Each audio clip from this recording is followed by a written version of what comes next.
Coucou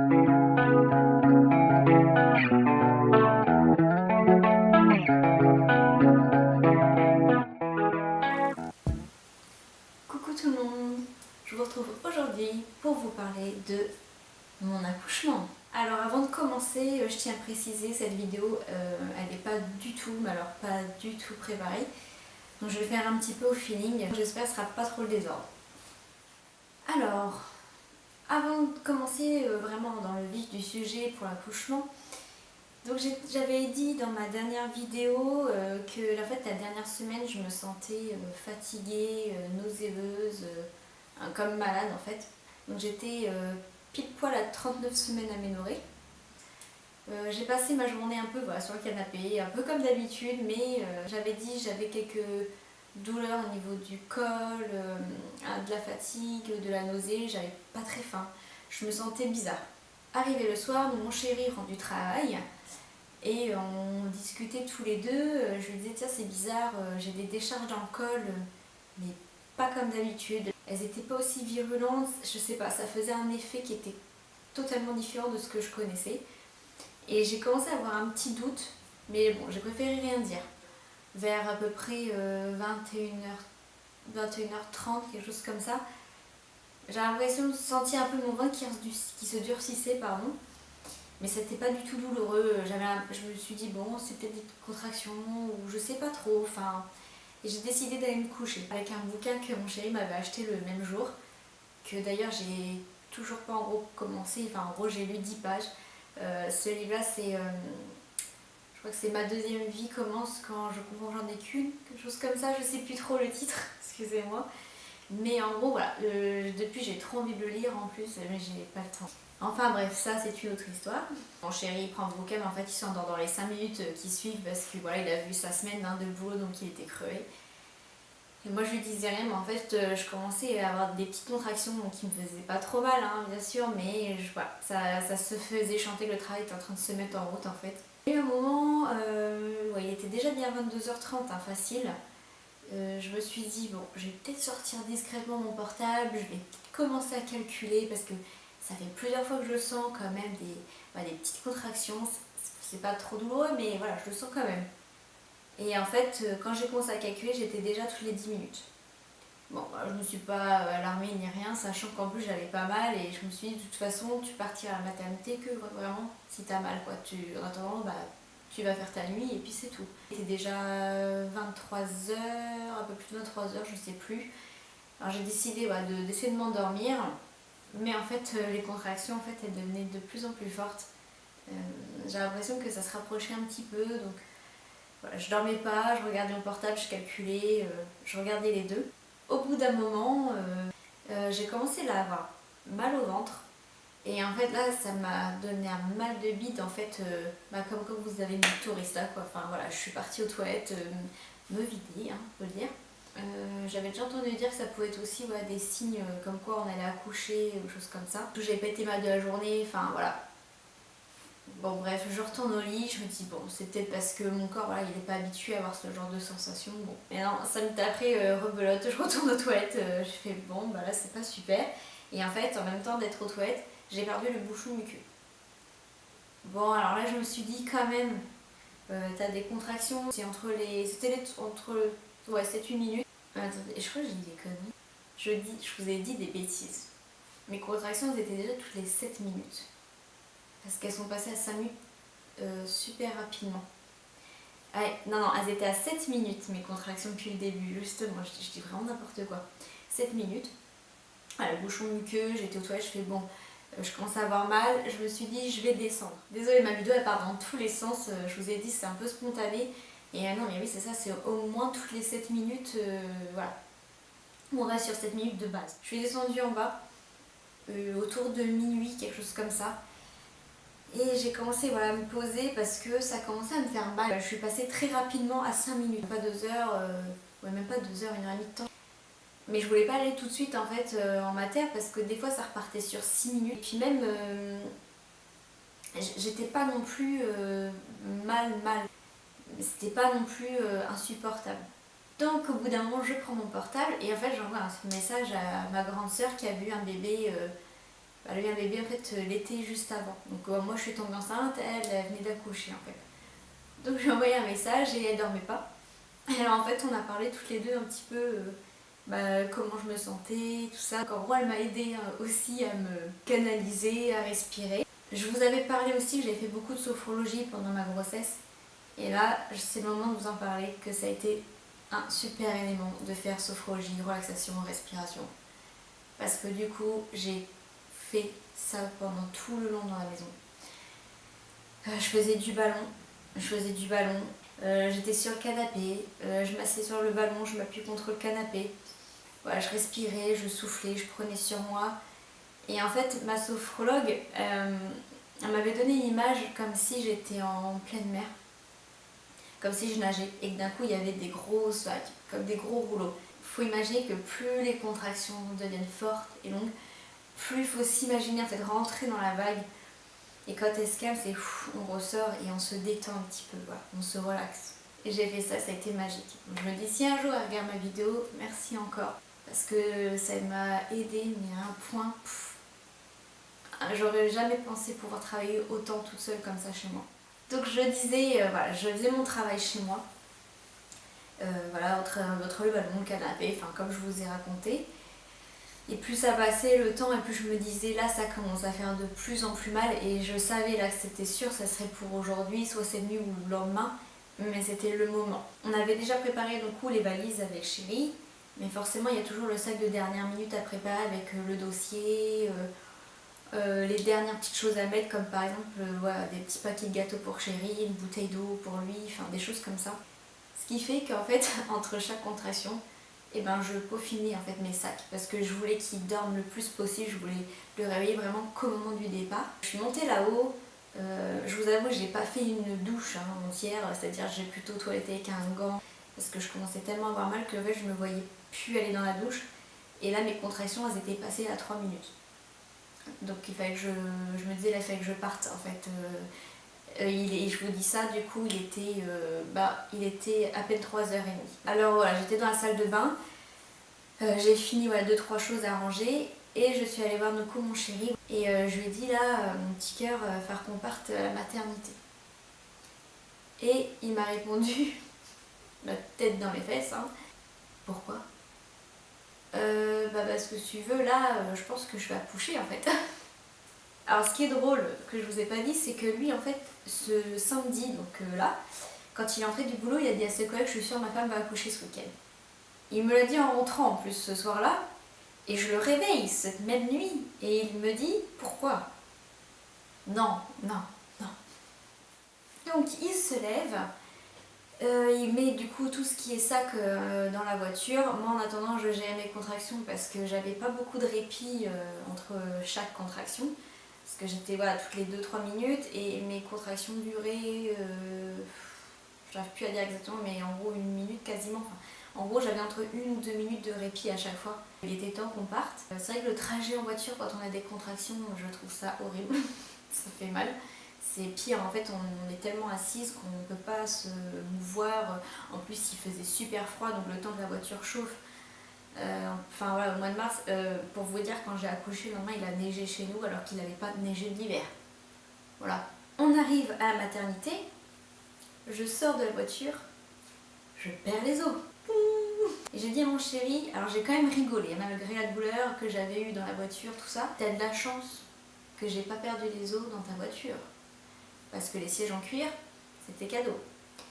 Et encore, on avait quand même prévu déjà une bâche en plastique et une serviette. On a prévu le combo quand même, au cas où. Donc on sonne à l'interphone, donc là quelqu'un nous répond à l'interphone. La sage-femme vient nous récupérer au bout de 5 longues minutes quand même. Vraiment pas une éternité, j'ai eu plusieurs contractions entre deux. Je commençais à cramponner un peu mon chéri. Mais ça, je respirais toujours. Et puis je sentais bien que je perdais toujours les os. Pour celles qui ne savent pas, quand vous perdez les os, en fait à partir du moment où vous perdez les os, vous les perdez jusqu'à la fin. De toute façon, vous ne pouvez pas tomber à côté quand on perd les os, c'est un seau d'eau, quoi. Vraiment, ça tombe.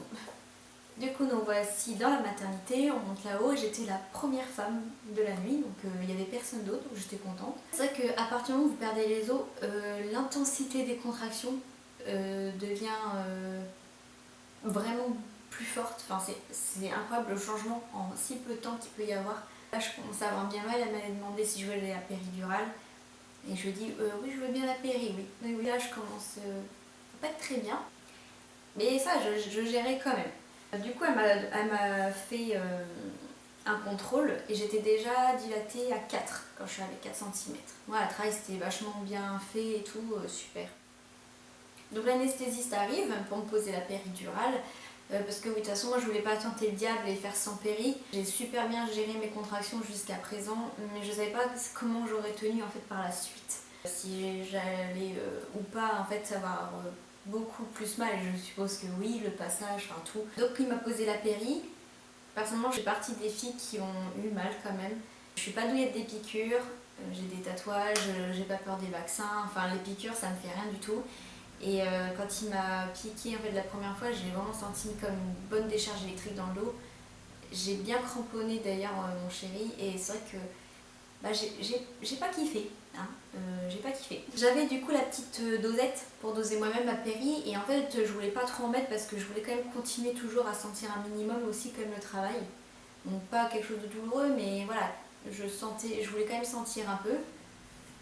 De toute façon, avec la péri, j'ai quand même eu une partie à droite de mon corps qui n'a pas fonctionné où j'ai senti les contractions jusqu'à la fin. Donc on va dire toute la partie gauche, je sentais pas. Enfin, les jambes n'étaient pas engourdies, hein, ça je vous rassure. Mais voilà, la partie gauche était bien anesthésiée, on va dire. Que la partie droite en bas du ventre, je sentais mes contractions. Peut-être moins intense voilà, que si j'avais pas de péri, mais je les sentais quand même bien. Parce qu'en gros, jusqu'à temps d'accoucher, de toute façon, j'ai fait de la respiration. À savoir aussi, moi, la péridurale, ça m'a donné un peu la nausée. J'ai eu un peu envie de vomir. J'ai pas vomi, mais j'étais pas super. Donc, genre 2 heures plus tard, je dis 2 heures, peut-être non, même pas une heure, même pas une demi-heure. J'ai plus trop notion des heures, hein, je vous avoue. J'ai été recontrôlée et j'étais passée à 6 cm. Voilà, tout se passait bien, ça avançait bien. Sauf que en peu de temps, ça a commencé à sonner. Le cœur de la petite commençait à chuter. Et à partir de ce moment-là, en fait, jusqu'à temps d'accoucher, on a eu voilà, ce yo-yo avec son cœur qui n'a pas arrêté de chuter, remonter, chuter. Elle supportait pas bien les contractions. Et en fait, à partir de ce moment-là, de 6 cm, on m'avait parlé du coup de peut-être aller en césarienne. Ce qui fait que en fait, mon col, après, il a mis plus de temps à s'ouvrir. Ça stagnait, la petite, elle n'arrêtait pas voilà, d'avoir le cœur qui est chuté. Ça continuait en fait. J'ai eu l'équipe de nuit et après du coup l'équipe de jour qui venait me voir, je pense tous les quarts d'heure pour me dire on va peut-être partir en césarienne. Bon, on va peut-être partir en césarienne.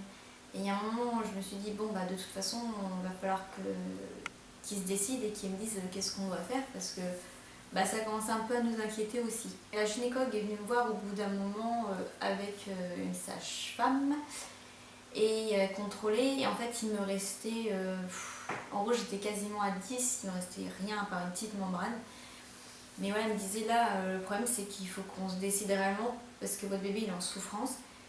Si les contractions comme ça la gênent, c'est le fait qu'elle a forcément au moins le cordon autour du cou, voire plus, et elle n'arrivera pas à descendre toute seule en fait. Il y a eu comme un blanc, on s'est regardé avec elle, la sage-femme, l'auxiliaire, mon chéri et moi, à se demander qu'est-ce qu'on fait. Est-ce qu'on part en césar? Est-ce qu'on essaye? Elle était un peu entre deux. Donc au bout d'un moment, elle m'a dit est-ce que vous laissez pousser? J'ai dit bah oui, je veux bien essayer de pousser. Enfin voilà, j'avais travaillé toute la nuit, j'avais en plus senti quand même des contractions jusqu'à la fin. J'avais au moins envie d'essayer de pousser. Même si voilà, ça le faisait pas, qu'après on aurait dû partir en césar, on serait parti en césar, mais je voulais au moins essayer. Donc là, la chose aussi qu'il y a eu, c'est que pour pousser, en fait, elles m'ont dit mais est-ce que vous sentez que vous avez envie de pousser? J'ai dit bah non. Le problème, c'est que la petite était tellement en haut que j'avais aucune sensation de pousser en fait. Et la gynécologue m'a dit bah allez-y, faites une poussée dans le vide, on va voir ce que ça donne. Me voilà partie pour faire une poussée. Et là, elle me dit super, vous avez descendu votre bébé dans le bassin. Là, je cherche même pas à comprendre, par contre, je vais chercher la ventouse parce que votre bébé ne pourra pas sortir tout seul, même si vous poussez. La sage-femme, elle avait été voir entre deux. Elle me disait la petite elle est quand même trop bloquée, elle a le cordon autour du cou et on pense qu'elle l'a bloqué autour de l'épaule. Donc on dit de toute façon en fait c'est impossible pour vous là comme ça la sortir tout seul. Donc voilà, nous voici partis pour pousser du coup. J'ai poussé, je sais pas, peut-être 20 minutes sur 5 contractions. Donc vous avez, en fait, une contraction, vous poussez 3 fois. Très rapproché par contre, 3 fois. Donc en gros 3 fois 5. Voilà, en gros ça a été ça ce que j'ai dû faire. Et voilà, le problème c'est que moi, comme j'avais pas cette sensation de pousser en bas, j'avais l'impression que mes poussées servaient à rien en fait. Du coup, j'avais l'auxiliaire qui appuyait sur mon ventre pour qu'en gros, je cherche plus à pousser où était sa main que pousser vers le bas. Mais ça me faisait tellement pousser dans le ventre en fait que j'avais l'impression que j'allais plus tout vomir que pousser tout en bas. J'ai eu le droit à l'épisio aussi. Donc j'ai eu ventouse et épisio pour la petite. Au bout d'un moment, j'ai entendu dire attendez, bah là j'ai la tête. La petite elle avait le cordon autour du cou et autour de l'épaule. Donc elle était complètement bloquée. Et une chose aussi, la petite elle regardait vers le ciel. Et en fait elle regardait vers le ciel depuis plusieurs mois. Donc de toute façon déjà elle était en mauvaise posture. Donc quand j'ai poussé, je sais qu'elle a réussi à la retourner. Et ça c'était une des choses aussi sur lesquelles elle m'avait dit si elle n'avait pas la retourner, de toute façon c'était même pas la peine. Donc voilà, j'ai eu quand même pas mal de petits trucs, hein. C'était très sympa. Mais voilà, j'ai poussé, donc Chéri il était avec moi, il était avec moi tout le long de toute façon, il a pas quitté la chambre une seule fois, que ce soit pendant le travail et pour l'accouchement, il a été doux comme je voulais, enfin il a été super. Et moi j'avais dit, je veux pas quelqu'un qui me fasse comme un match de foot quoi, je voulais pas un gars, non, il a été super doux, voilà, il m'a aidé, tendrement et c'était une super aide, enfin voilà, quand on a un chéri comme ça, c'est juste du bonheur quoi. Oh, ça chouine. Donc voilà, j'ai poussé et tout, et en fait, elle m'a pas spécialement prévenue que la petite était vraiment sortie, elle m'a juste demandé un peu de souffler. Mais moi en fait j'étais tellement dans l'optique de me dire il faut la sortir, il faut la sortir, il faut la sortir, que en fait j'étais prête à repousser derrière. Elle me l'a posée en fait sur moi d'un coup. J'ai réalisé à ce moment-là que quand j'ai entendu mon chéri, qui lui, forcément il a vu un peu, hein, parce que même si le chéri ne veut pas forcément voir, il voit quand même pas mal de choses. Et en fait en tournant la tête pour regarder ce qui se passait un petit peu comme ça, au loin, il a vu en fait la gynéco en fait, sortir la petite, et il a lâché un gros oh putain. Et du coup je l'ai regardé et j'ai vu, et en fait d'un coup j'ai vu la petite poser sur moi et je suis restée scotchée, et je crois que moi aussi j'ai sorti un gros putain derrière. Enfin, le couple gros mot bonjour, je pense que c'est l'émotion, tout ça. Puis comme on a vu quand même un peu peur, hein, parce que ça faisait quand même plusieurs heures qu'on nous disait que son cœur, voilà, il lâchait tout, on a eu un peu peut-être voilà, la pression, les nerfs, la fatigue, enfin tout qui relâche. Donc on me l'a laissé pas longtemps sur moi, parce que petite mère sur le coup elle a pas pleuré, elle était toute propre mais elle était un peu violette, car elle avait eu tellement le cordon en fait entouré que elle avait bu un peu du liquide. Elle pleure pas, elle est réveillée mais je sais pas, elle gazouille. Donc voilà, ils l'ont embarquée parce qu'elle a bu un peu de liquide amniotique. Et on a entendu crier voilà, très peu de temps après, et ils me l'ont ramenée, donc je lui ai fait un petit câlin. Et après ça a été directement en peau à peau avec son papa. Donc c'était très bien qu'ils fassent ça comme ça, parce qu'entre deux du coup ils ont sorti le placenta. J'ai rien senti du tout. Et puis bah, forcément on a dû me faire des points hein, pour le physio. Après le pot à pot avec son papa, on m'a proposé de la mettre au sein. Et j'ai dit oui bien sûr. La mise au sein s'est super bien passée. Elle a guidé un petit peu la petite et moi aussi par la même occasion. Ça s'est fait super bien en fait, elle a pris directement. Donc voilà en gros pour l'accouchement. Je pense que je vous ferai une vidéo si vous voulez sur après la maternité, comment ça s'est passé.